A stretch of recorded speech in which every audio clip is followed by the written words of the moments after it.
Baseball's in full swing, and you can be part of the action all season long at DraftKings.com, the official daily fantasy partner of Major League Baseball. Daily fantasy means no season-long commitments, just instant cash, instant gratification. Why wait until the end of the season to get paid when you can win huge prizes every day? Hurry to DraftKings.com now and use promo code ASSIST to play for free in today's $10,000 fantasy baseball contest. Enter ASSIST for free entry now at DraftKings.com. That's DraftKings.com. This sports podcast on Play.it is powered by DraftKings, a leading provider of daily fantasy sports. Morning, noon, and night. Your 24/7 FM sports talk home on 98.5, The Sports Hub. You know, your afternoon just wouldn't be complete without you being pissed at one of them. Choose one. Me. Felger, lie to me if you have to. Mazz. Lie. Felger and Mazz, 98.5, The Sports Hub.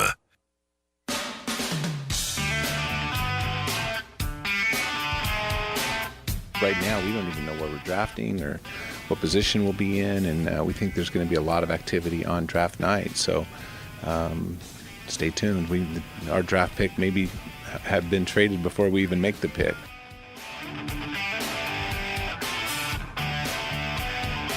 There he is, Trader Danny.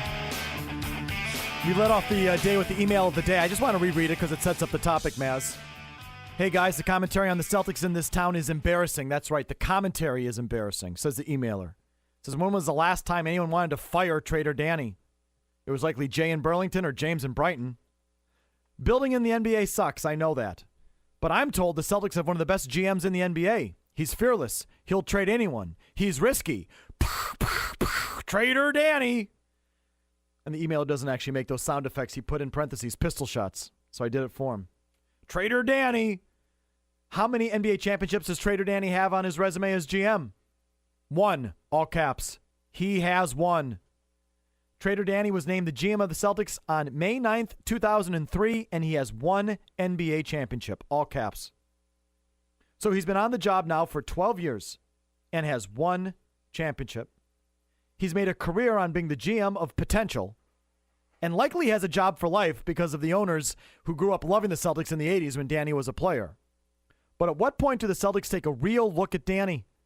It took him 5 seasons to get an NBA championship. It's been 7 seasons since that championship, and there's no plan in sight, no path, no light at the end of the tunnel. Wouldn't we want other coaches and GMs fired for such a long drought without a championship when you have one of the best GMs in your sport? If it wasn't for Ray Allen wanting out of Seattle and Kevin McHale hooking up an ex-teammate, would the Celtics even have gotten KG? The answer is no, which means that Danny would have 0 championships and a job for life. The coverage of this team is a joke. Keep up the good work. First time, long time, would call but have no time. XOXO, James in Brighton. I just think he raises a good point. No one's saying fire Danny. I'm still not going to say that. But boy, does he get a pass. I mean, it's 7 years since the last championship, and I don't see the path that they're on. I don't see the championship plan. It's not like they're close. They're not even close to contending, never mind contending, never mind being close to the championship. And so I think it's just fair in general to turn up the heat a little bit and expect a little more and show a little more urgency when it comes to the C's. I just think Danny gets way too much of a break for being, the league is hard. It's hard. It's a hard league to build a championship team. Everyone realizes that. But there's still a line. That doesn't mean just anytime a GM screws up, you say, oh, well, it's a hard league. What are you going to do? There's still a point where you got to say, is this really building towards championship contention? And was there a good job done here? And I think Danny deserves a little more back and forth on that score. And that's just a backdrop for tonight. He's got to do something. Yeah, I look, the 5-year period where they had Garnett, okay? To me, if you want to say they should have won something more in there, fine. Once that thing starts to go south, the only argument that I really sort of vehemently, I'm opposed to is the whole idea that, in 8 of the 12 years, what good does it do to make the playoffs in that league if you get bounced? So let me repeat it. Danny Ainge has been here for 12 years. They've only truly contended in 3 of them. You went to the finals twice, won 1, lost 1, and you went to Game 7 of the East Finals against Miami. I'll give you that one, too. You contended in 3 of his 9 years. In the other 8 years, in 8 of the 12, you've either been one and done in the playoffs or out of the playoffs. 8 of the 12 years. Not even sniffing it. Not even anywhere close. Okay, but see, my point is in that league, Mike, this year they made the playoffs, or this past season. And you could argue that was a failure. Yes, and that's thrown in the one and done category. All right, but that's what I'm saying. The one and done in this case, is a bad thing. You'd rather almost miss the playoffs. I don't want to make the playoffs in this case. The only way out in that league is to be okay. So then, fine. Take out. I think he's missed the playoffs 3 times and been 5 one and done. Is that what it was, Jimmy Stewart? Yes. So take out the 5 one and dones. And ideally, he would have missed the playoffs. So he's missing the playoffs in 8 of the 12 years? And this guy's exalted? No one touches Danny Ainge. No one touches him. Media, fans, like it's a total free pass for this guy. Totally. I mean, Belichick's won 4 times, and we're all over him. The Red Sox have won 3 championships in 10 years, and we destroy them. So, how does Danny Ainge get such a pass? He's never second-guessed. And I think this goes back to another thing we talked about earlier. Steve Bulpett wrote this in the Herald about how it's a good thing that there's not a lot of pressure from the fans. It allows Danny Ainge to be patient, allows him to make the smart move. If the building is still full, they suck, but people still go. They suck. The ratings are still decent. They go to the playoffs, even though it's to slaughter. It's not a successful season. It was a nowhere season. I'm sorry. But everyone got all horny over making the playoffs. Everyone on the C's train, Murray. Whoop, whoop. You got team broadcasters predicting victory over the Cavaliers, like in typical Green Teamer fashion. Everyone just delusional, and that's a good thing. I wonder, is it? I don't think it's a good thing. It leads to a little bit of this lack of urgency or this lack of critical analysis. Where's the push from the fans to do something to get better? And I just think this whole Celtic experience could use a little more of it. Yeah, how about a little passion? I mean, to me, that's what you're talking about. Well, no, I think the Celtics fans are passionate. I just think they're just goo-goo. You want more venom. They're goo-goo gaga. A little venom helps. Yeah, a little bit. I put that in the category of passion. I'm sorry. I don't think they're all that passionate. I don't. I think they're fat and happy. Were you going to say complacent? Yeah, complacent's the wrong word. But they are, they've been neutered. They were neutered a long time ago. They won so much they don't know generally, that any edge was taken out of them a long time ago. So I think it's all a byproduct of that. I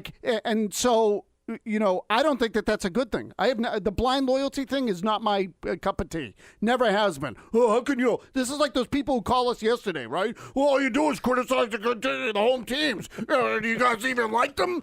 No, I care about them. That's why I talk about them. Because I care. That's what I do. Yes, I do. I like them. I care. But the Celtics, more than any other team, have this condition where it's it's just in the water. It's the way the team's covered. And I think the fans just buy in way too easily. You bought into that thing last year, and it was useless. It's actually hurt you. It's going to hurt you tonight, which is more important than any night last year. So, and I just think, I think it could use some more urgency, and Danny Ainge deserves a harder look. I mean, again, I asked you, in 2003, Danny was hired in 2003. If I had told you in 2003 that 12 years later, you'd still be in Nowheresville, you would have won just 1 championship, and in 8 of the 12 years, you're not even close. You're out of the playoffs or 1 and done. Would you have said successful run? No. Would you have said, this is what we're signing up for? Yep, bring me Danny, and in the next 12 years, we'll win once. And in 8 of the 12 years, we won't even be within shouting distance. Would anyone accept that? And especially now in year 12, you're not even building back up yet, it doesn't feel like. I mean, have you even reached bottom? Have you even gotten to the point where you... they tried to win last year, but that turned out to be dumb. Danny didn't want them to try and win last year. Danny would prefer them have lost and prefer to be in the top 10 tonight. But you're not even into a season yet where Danny actually wants you to win. So again, it's okay to take a little harder look at that team and push them a little bit harder. Yeah, I just don't. The one criticism, though, that is not fair, Mike, is that in some years they weren't even close. You're better off not being close. That's the only thing. To me, it's an all or nothing league. Okay, so there's some years that I don't consider that, though, because I think they held on to Garnett and Pierce in that group a year too long at least. Probably. Okay, and then Danny decides that we're going to try and piece it back together with Rondo and Jeff Green. So he wasted a year of what should have been rebuilding, trying to lure someone to come and play with Rondo and Jeff Green. That's what he wanted. He wanted Kevin Love, Rondo, and Jeff Green. Not only does that team suck, you would have hated them. Because Rondo's one of the least likable guys in that entire league. If we had gotten a close look at Kevin Love, how much would we really have liked him? And Jeff Green, please, don't make me laugh. So, yes, it takes patience in that league, and yes, it's hard. I know it's hard. But has Danny done the best job he possibly could by sticking with Rondo and Jeff Green? They should have gotten rid of Rondo earlier. Yikes. That one to me is like they should have gotten rid of Rondo a lot earlier. Like once the knee injury happened, they were screwed. They should have gotten rid of him before that. Like, I still feel like they were late on that one. I was never enamored with Rondo. And deep down, I don't think Ainge was either. But for whatever reason, they held on. I have no idea. They were late on that one. They'd have been better off. No question. So, like, again, but I'd rather do it that way. Like, because the whole in that league, the 8 out of 12 years thing it just doesn't work for me. Tell me that when they did elect to go to the rebuild, they held on to Rondo too long. Fair. Like that one, fine. I'm with it. But, I'd rather suck. They went 40-42 and made the playoffs this year. You're better off sucking. Jimmy Stewart, Danny Ainge was hired 12 going on 13 years ago. Has he built a consistent championship contender? No. Not even close. So why don't we start to look at it that way and start to turn up the heat a little bit? Because green teamers who cover this team are still in love with Bird in the 80s. So does he get and Danny was part of that team. Does the whole organization get a pass because of the banners? Is this the way we're going to look at the Patriots forever?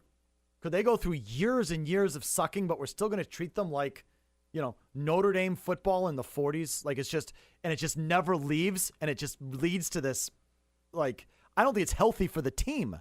You need some urgency. You need some want to. So are the Celtics just fat and living off of the banners in the 60s or the 3 titles in the 80s? Is Danny Ainge living off of 08?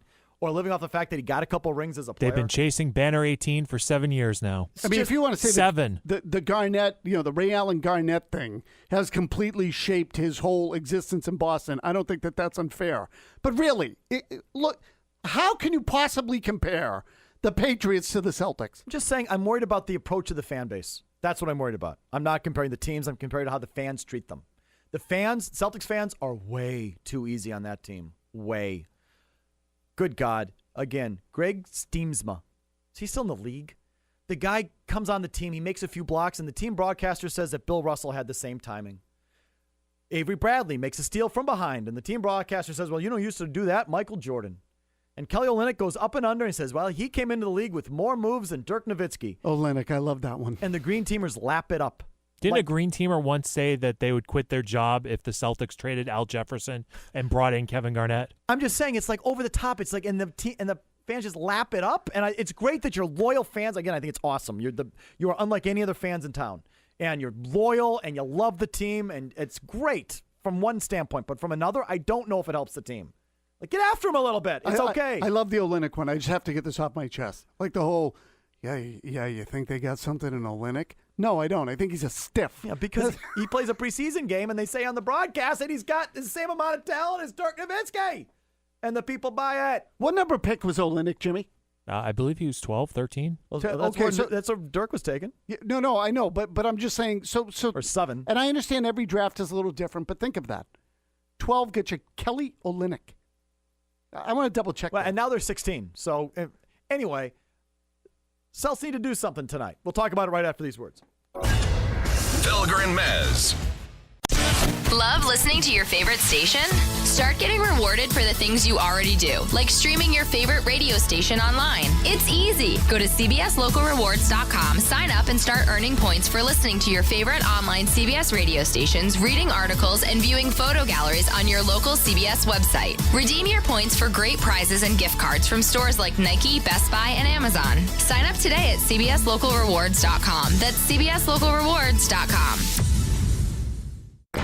Radio.com. Listen to the Sports Hub on your smartphone. Download the Radio.com app at the iTunes and Google Play stores.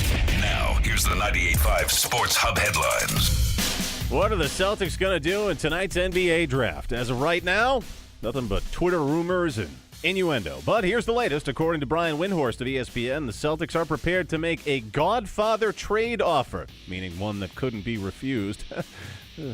to the Philadelphia 76ers if Duke's Jahlil Okafor slips to the number 3 spot. Other NBA news today. The owner of the Sacramento Kings reportedly considering firing George Karl, who was hired just 4 months ago as head coach because of how he's handled the DeMarcus Cousins situation. The Red Sox fell to the Orioles this afternoon at Fenway Park. 8-6 was the final. They are now 3-9 on the year to Baltimore. Rough outing for rookie Eduardo Rodriguez. Started the day with 3 scoreless innings, struck out 5, then imploded in the 4th, gave up 7 straight hits, including a 2-run home run, was chased from the game. Next up for the Red Sox, they'll start up a 7-game road trip tomorrow night, starting with first of 3 in Tampa against the Rays. Dustin Pedroia placed on the 15-day disabled list with a strained right hamstring. Red Sox also optioned pitcher Joe Kelly to Pawtucket. Justin Masterson going to be taking Kelly's spot in the rotation in the interim. And the Boston Bruins acquired a 2016 6th-round pick from the Colorado Avalanche in exchange for rights to Carl Soderberg. Also, the NFL Players Association filing a complaint against the Patriots for not allowing Malcolm Butler to participate in on-field activities because he missed a voluntary session on May 26th. Headlines are brought to you by ServiceMaster Clean and ServiceMaster Restore. They're a company you can trust for fire, water, and mold damage restoration. I'm Jim Murray for Boston's Home for Sports, 98.5 The Sports Hub. Your next update in about 20 minutes. Felger and Mazz, 98.5. I don't care about the numbers. The Sports Hub. What the Los Angeles Lakers do at number 2. If they pass on Jahlil Okafor, which is something that the people in the league really think is a possibility, the 76ers at number 3 have a number of huge offers that they can take from teams that want to jump in there and covet Jahlil Okafor very badly. At the top of that list being the Boston Celtics, who are willing to put together a mother load to move up into that spot.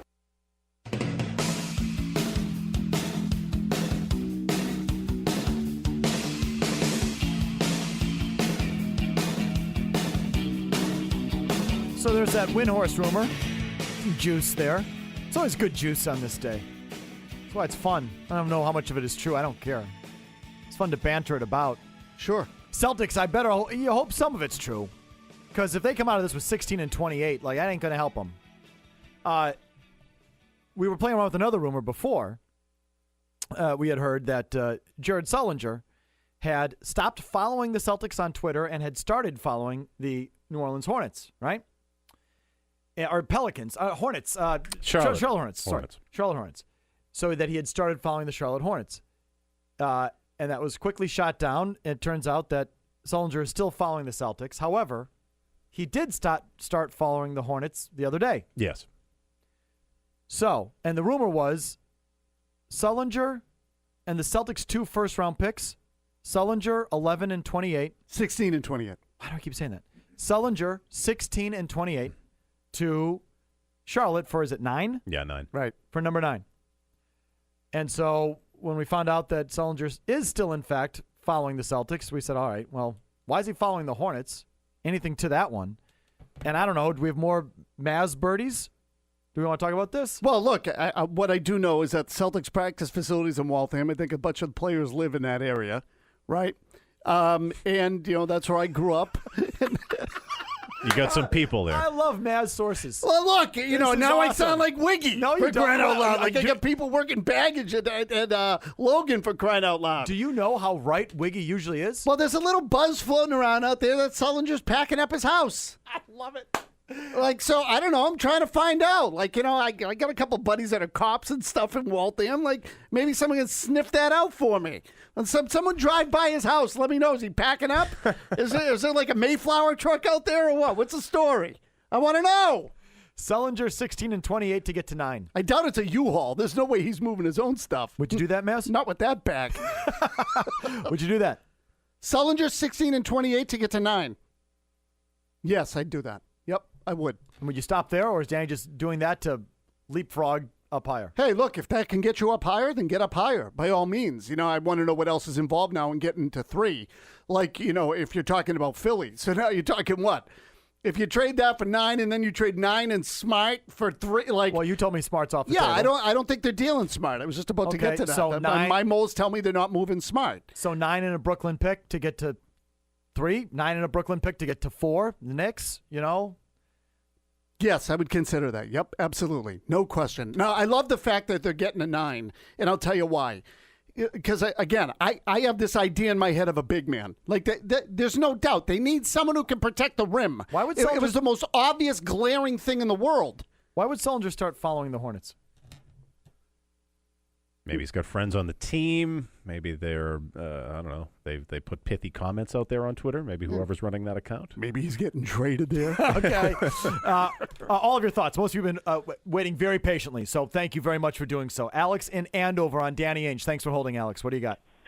Hey, Felger, not a problem. I was going to say, just to follow up on the last thing before I get into my take, that people aren't complaining about Ainge because they're really not underachieving the last 10 years with the roster he has in the town available to him. Like, if they had Kobe or Duncan or LeBron over the same time span, they only had one title, he would absolutely be axed already. There's no question about that, in my opinion. Yeah, it's just, God, it's such a long period of time. Good. No, I'm sorry. I just think 10, it's 13, it's going on 13 years.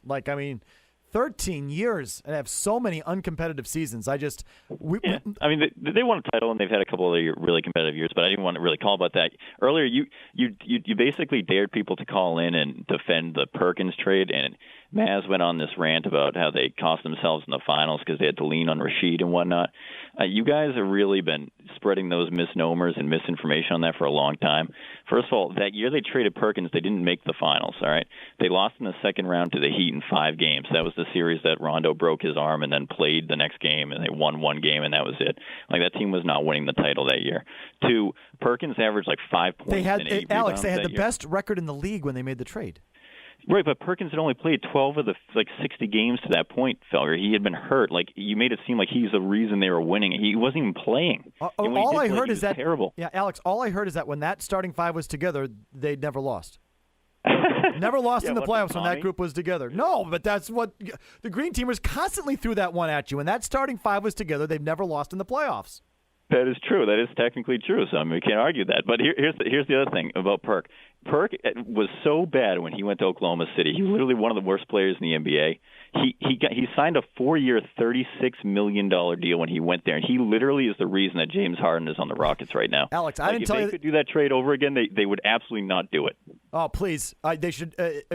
No, if OKC, yes, you're right. I didn't say re-sign Perkins. I never said re-sign Perkins. And if you want to make that trade, you could have easily done Perkins for Jeff Green on sign-and trades right after the year. You didn't have to break up that team at that point in time. You didn't need to do it. And the return was so god-awful. I'm sorry. You're right. Perk went to OKC and sucked. He still sucks. He can't even get on the floor now. Fine. The contract was bad, but I didn't say the Celtics should have re-signed him. I just said you don't make the move at that time. I'm sorry. That's one of the worst moves Danny Ainge has made. Well, it's hard to dispute that given the way the thing went down. We have the benefit of hindsight now. At the time, I was for it. And I thought Jeff Green was a better player than what he showed here. To me, that's the thing that has changed my perception of it. Green was such a disappointment. Talk about the guy with all talent and no fight. Yeah, and how was his contract? Was that a good one? Was he $10 million? It was 11, I think, wasn't it, when they re-signed him? Good God. Matt in Malden, your thoughts on the Celtics? What's up, guys? Quickly on the Celtics with the possibility of moving up to get Okafor. I agree. You do what you have to do to get up there to do it. Big men are such a premium in this league. And you were asking earlier why the Sixers would do it. They actually have a little bit of a surplus of bigs. I know, they got Noel, and there's a little concern about Embiid for next year being healthy, but actually those 2 guys on the roster might be better than Okafor. So that might be why they'd be willing to do it if he's there, if, Russell's gone. Certainly, but isn't Embiid still hurt? He is, yeah. There's a question about him being healthy next year, but I don't think it's an Oden situation, Greg Oden situation this early. But I think they might be in a position to deal him. But my bigger point I wanted to talk about was Ainge. I think we all realized when they made that deal for the big 3 is that it was a short window. I think they held on. I think you guys did too, probably a year or two too long, even though they were competitive. Probably could have got a bigger return for Garnett, Pierce, or Allen at the time if they had let go. Ainge himself said that they held on to the old big 3 too long, and it cost them in the long run. So while they did sell their soul, so to speak, for the short window, they actually knew they had to blow this thing up again and start over. So I'm going to give him this opportunity now with the amount of money they have and the amount of picks that they have. He is on the clock now. I think he's got 2 years to really show something. They just finished under 5. They need to have a better season next year and then really make a big jump in 2 years. And that meter, like we always say, is what's competitive, what's good. It's really a conference final. So that's why, I agree with your point, too. Celtics were good for about 3 years out of that run. Okay, Matt. And 3 out of 12, I know the NBA is hard and it's different, but we would not accept that from any other team, not even close. And not only do we accept it from Ainge and the Celtics, we celebrate it, which is it's kooky. The thing that he said about he could have gotten a better return for Pierce, Garnett, and Allen if they had done it sooner, I don't know about that. The return that Danny got was phenomenal. Great return. It's just the time element. did you wait a year too long and waste a year that you should have used rebuilding? And while it's a great return, 2016, 2017, 2018, you have to wait for him. You got to wait for it. So it's really a time thing on both of it. But the return in and of itself is, I think, spectacular. 3 potential high lottery picks for those players who were done. The question is, you just did it a year too late. And then you tried to do it on the fly by keeping Rondo and Jeff Green, who are not good ball players. And you wouldn't, if you had gotten Kevin Love and it would have been Kevin Love, Rajon Rondo, and Jeff Green, you would have sucked and they would have been a hateable team. I remember saying it at the time, too. If you're going to get rid of those guys, you got to get rid of Rondo, too. And so they stopped short there. The Rondo thing was a mistake. In the end, I don't mind that they waited a little longer on Garnett and Pierce and Allen, because they ultimately got a pretty good return and very good return. And so I don't feel like it costs them anything. In the interim, you get a half-decent season out of it. Anything updating from your Mazz sources? No, I'm still working on that. On the ground, Mazz has sources, people. Do not doubt him. Mike in Ashland on Milan Lucic. Go ahead. Yeah, Tony, I'd have to agree with you. I think Lucic is gone. I got a little insider information. Oh, here we go. Oh, really? Is he packing up too? I got a buddy. He's cousins with a member of the New York Rangers. You can look it up. It should be pretty easy to figure out who. How could I possibly figure out who your cousin is who knows someone on the Rangers? How is that easy to look up? No, my buddy's cousin. So it's wait a minute. member of the Rangers that's from Massachusetts. Okay, Yandel. Keep going. Krieger. Okay, that guy, Kreider. Is he from Massachusetts or did he just play at BC? No, he is from Massachusetts, from Andover. Okay, keep going. So word is that Lucic is in trade talks. Well, they're in trade talks to get rid of Lucic for 2 people, backup goaltender, and it's either possibly Kreider himself or somebody else, some other winger. So I'm all for it. Okay. Especially if it's Kreider. You keep saying Kreider. Tell me, it is Kreider, right? Like, am I nuts? It's Kreider. How much should I trust his sources if he can't even pronounce his cousin's name right? Yeah, my cousin Kreider. I don't trust your sources. You got to know how to pronounce the name. Like, I don't know how to pronounce anyone's name, but they're not my cousin. Yeah, he's my cousin. Everyone else says it wrong. It's Kreider. It's not Kreider. It's Kreider. He's my cousin. And is Kreider from here? I know he's a BC guy. Is he an Andover guy? I don't know. But anyway, look, Lucic should be on the table, should be on the block for the Bruins. No question about it. Is he a fit for the Rangers? The Rangers play 1,000,000 miles an hour. Okay, but again, maybe that's a reason to get him. Maybe you want to add a different element to your team. And Kreider might be the fastest single guy in the league. He's up there. He's a top. Born in Boxford. Boxford. Okay, Boxford. So he is a Massachusetts guy. We like speed. If he's fast, that's good. No, Kreider's fast as crap. Excellent. Perfect. And it gives each team what they want. It gives the Rangers a little more muscle and the Bruins a little more speed. But wait, no. The league is going fast, and the Rangers have led the way. Now all of a sudden they go, wait, we're too fast. Well, just because you're getting one guy doesn't mean they're overhauling the roster. The Rangers are looking at this after going to the Stanley Cup Finals 2 years ago, the East Finals last year. They've been to like 4 of the last 6 East Finals or something like that, and speed's been the reason. They're going to say, you know what? We're getting too fast. It's time to get slower and less skilled. Let's bring in Lucic. Is that what they're going to do? So what, one guy changes their whole roster? I don't know. I mean, maybe that's exactly the reason to do it. Jeff Gorton did draft him. Do you ever acknowledge that there's sometimes another point of view? I try not to. Yeah, it is hard to predict, Mazz, who will be an NBA draft bust, but Doug Gottlieb, or Drug Gottlieb, that's what we should start calling him. Doug Gottlieb tells you about one fallacy. This is the CBS Sports Minute brought to you by McGee Chevrolet, Mazz. It's like opium. Now, here's the CBS Sports Minute on 98.5, the Sports Hub. I'm Doug Gottlieb with this CBS Sports Minute. The NBA draft is tonight, and you're probably hoping that your favorite team doesn't draft a Euro. Because Euros are always bust. They're soft, they shoot a bunch of threes, and they don't pan out. There's the exact same bust rate for American-born big guys, middle guys, little guys, as there are for European players. When you look around the NBA, it's littered with foreign talent. The Gasol brothers, Timothy Mozgov, Manu Ginobili, Tony Parker, Boris Diaw, I could go on and on. So why do we think there's more bust? One, because some of their names have the sign for boron in them. And the other is the fact that we fear the unknown. Your greatest fear in life is likely the unknown. It's not death, it's the fact that you don't know what happens after you die. And see, you fear the unknown in basketball. You've never seen these guys play, you don't know what they're like, and you assume the worst because that's your greatest fear. I'm Doug Gottlieb. Listen to some of the biggest names in sports on demand on your new podcast network, Play.it. Hear exclusive content from 16-time World Heavyweight Wrestling Champion Ric Flair. Woo! Nation! Bill Roden on sports. We are talking about a whole nother level of speed in the game. And listen to top CBS radio sports personalities like Boomer and Carton and the Sports Junkies. Do you think they will play with desperation? Yes, of course. Do you think you will see it? Hear what you've been missing at Play.it. Now, here's the 98.5 Sports Hub headlines. Orioles put up 6 runs on 7 hits on Red Sox starter Eduardo Rodriguez in the 4th inning this afternoon over at Fenway Park. The Red Sox ended up losing this one to the Orioles 8-6. Next up, they start a 7-game road trip, which starts tomorrow night in Tampa for the first of 3 against the Rays. NBA news, Celtics will be selecting, as of right now, 16th with their first pick in the first round of the NBA draft. But a lot of rumors and innuendo floating out there. Here's the latest. According to Brian Windhorst of ESPN, the Celtics prepare to make a Godfather trade offer, in other words, one that couldn't be refused, to the Philadelphia 76ers if Duke's Jahlil Okafor does slip from the number 3 spot. Headlines are brought to you by Brigham Gill Chrysler Jeep Dodge Ram, where you always will get their best price first. They are Jeep World. Save big at their Drive and Discover event now at brighamgill.com. I'm Jim Murray for Boston's Home for Sports, 98.5 The Sports Hub. Your next update at the top of the hour. Guaranteed, at the end of your ride home, you will be caught up. They missed a gimme. A gimme. You're questioning your judgment. I'd do your goalie for him if you could get it. You drive a Mazz? No, I drive a Felger. 98.5, the Sports Hub.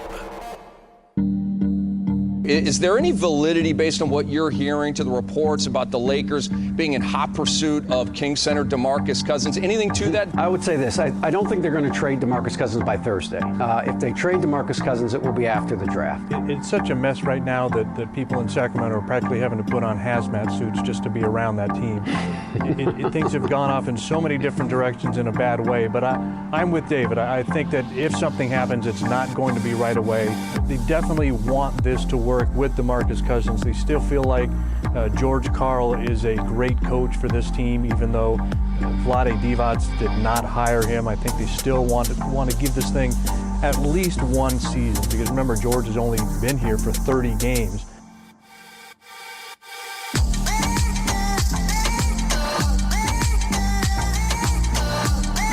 David Aldridge, Scott Cooper, NBA TV. I wonder if the DeMarcus Cousins thing is still a possibility.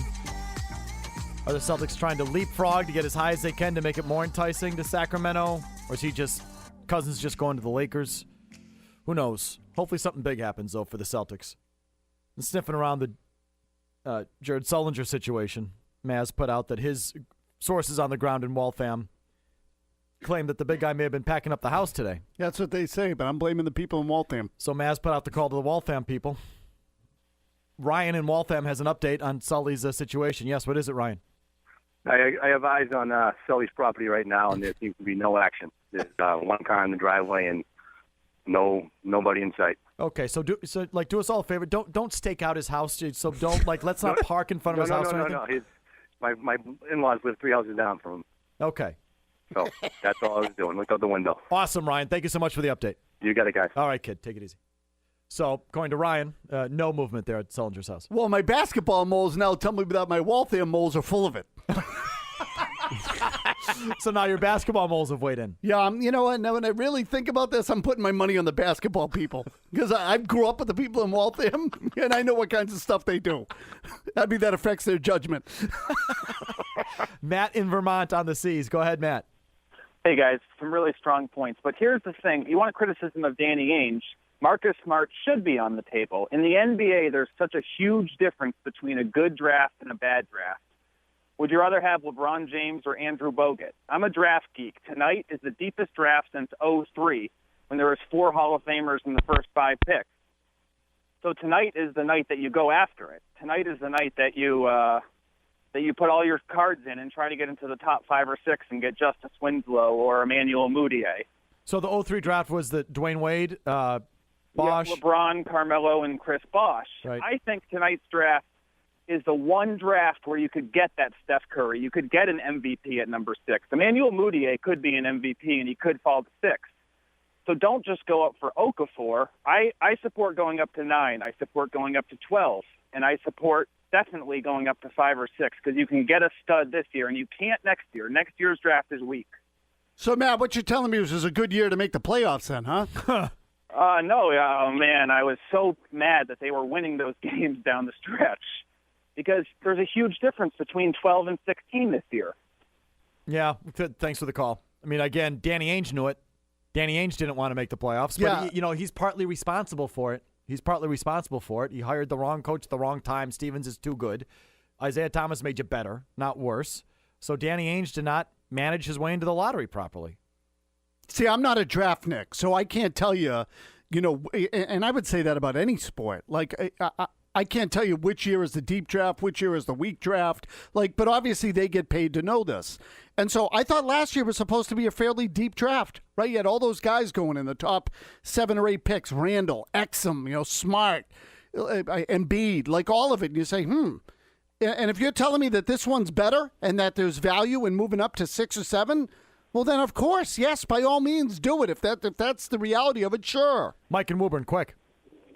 Where was the breaking news sounder for Sullinger's neighbor? I mean, solid stuff right there. Missed opportunity. I can't believe we're really talking about Ainge. He's the best GM this town has, and it's not even close. How many teams in the NBA win an NBA title without a top-of-the-draft superstar player or a top-of-the-draft free agent? They did it without either. So Danny Ainge gets to live off that for how long? Completely manufactured. Well, you know what, Mike? It's not like he's been terrible since then.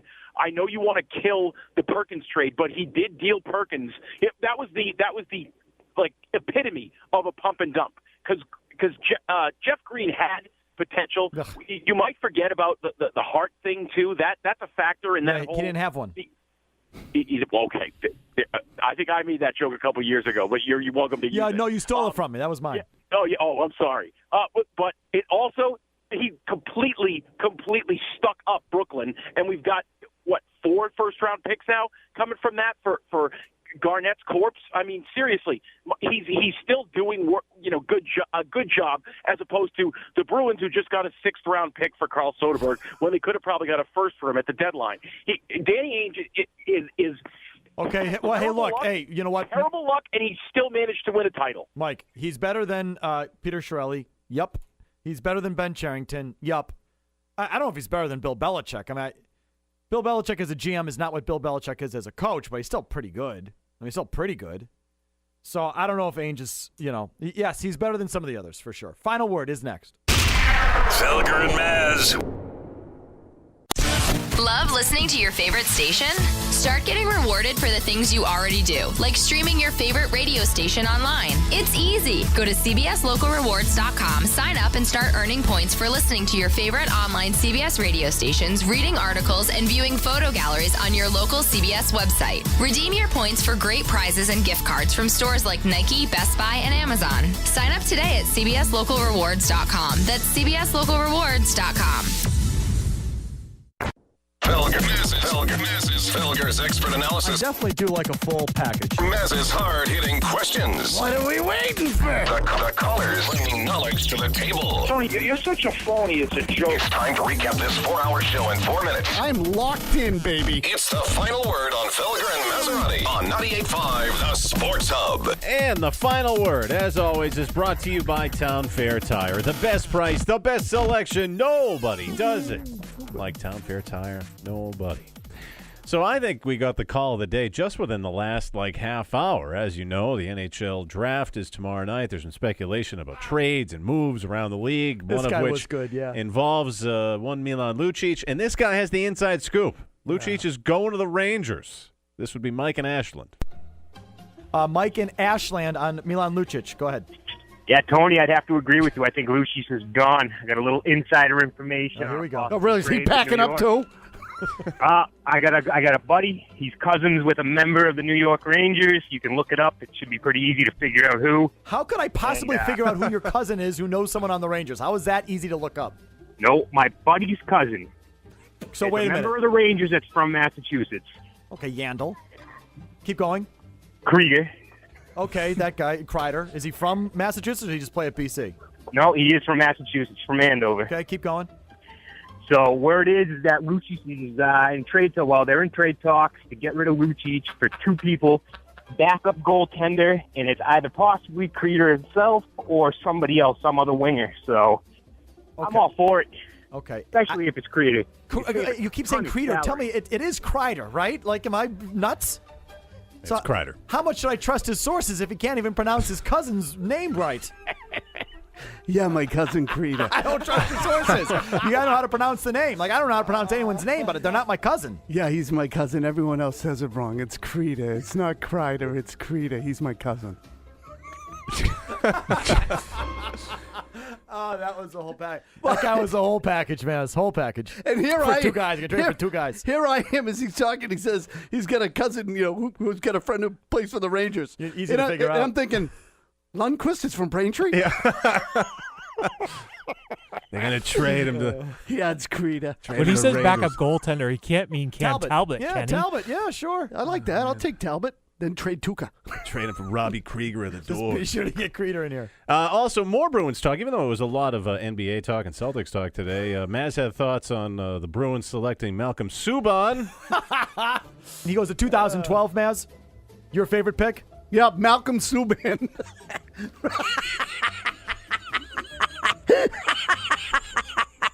A goalie! After they had Tuukka locked up, and Conroy pointed this out too, and I missed this part of it. Hadn't they already taken the kid, the kid from North Dakota. North Dakota, the sixth rounder they just signed. Yes, correct. So they had a guy lined up behind Tuukka the whole 9 yards, and they wasted a first-round pick on a freaking goalie. Correct. Oh, dumb! God, that was dumb. You look at that now and say, what were you thinking? Zane McIntyre is the guy you're thinking of, who they've just signed now and is in the system and what? To an entry-level contract, 2-year deal. Yeah, I saw that. So, that's just sort of the point about goalies. They come from anywhere. You don't have to draft one in the first round. Pretty simple. Boy, it's tough to figure out what's worse, Zach Hamill or Malcolm Subban. Yeah, I take it you're still scarred from that St. Louis Blues debut in February. I mean, no, you might as well just take 2 first-round picks and light them on fire. What's the point of even having them? You pick those 2 guys. Wow, what a waste. All right, Mazz, what's coming up on your baseball program? Well, obviously, the Red Sox have played 2 games, Mike, since we were last here. They played last night. They played today. We'll catch up on all the roster moves. And Gordon Eads had an interesting item on Clay Buchholz on the Worldwide Leader local branch that kind of struck a nerve. I think Gordon's totally missing the point. We'll get to that. All right, we're going to rip Gordon Eads. Awesome. If you want to jump aboard and join the party, 617-779-0985. No commercials here, just Murray's headlines. Enjoy the NBA draft coverage tonight. We got Keith and Jones somewhere. Adam Jones and Rich Keefe right now literally are greasing themselves heads to toe right now. They are so excited. Do you understand how excited Jones and Keefe are right now? Oh, yeah, totally. Wherever they are moistening up right now. They are just so where are they? Do we have some sort of special draft party, Jimmy Stewart? They're at the draft party. Celtics headquarters down by the seaport, I believe. Okay, so suck on that. They're in the belly of the beast. They're in their element. They're dressed in orange. Okay, they'll pick up the draft coverage starting at 7. Here comes the baseball reporters now. No commercials. Talk to you tomorrow for an agenda-free Friday. Bye. You were right. You were right, Tony. You were right. Oh, there he is! Trader Danny! Oh, take cover! Here comes Trader Danny! Yeah, Malcolm Subban.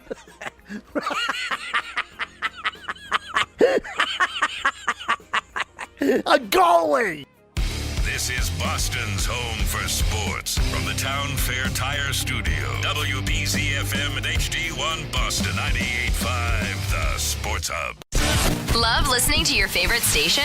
Start getting rewarded for the things you already do, like streaming your favorite radio station online. It's easy. Go to cbslocalrewards.com, sign up, and start earning points for listening to your favorite online CBS radio stations, reading articles, and viewing photo galleries on your local CBS website. Redeem your points for great prizes and gift cards from stores like Nike, Best Buy, and Amazon. Sign up today at cbslocalrewards.com. That's cbslocalrewards.com.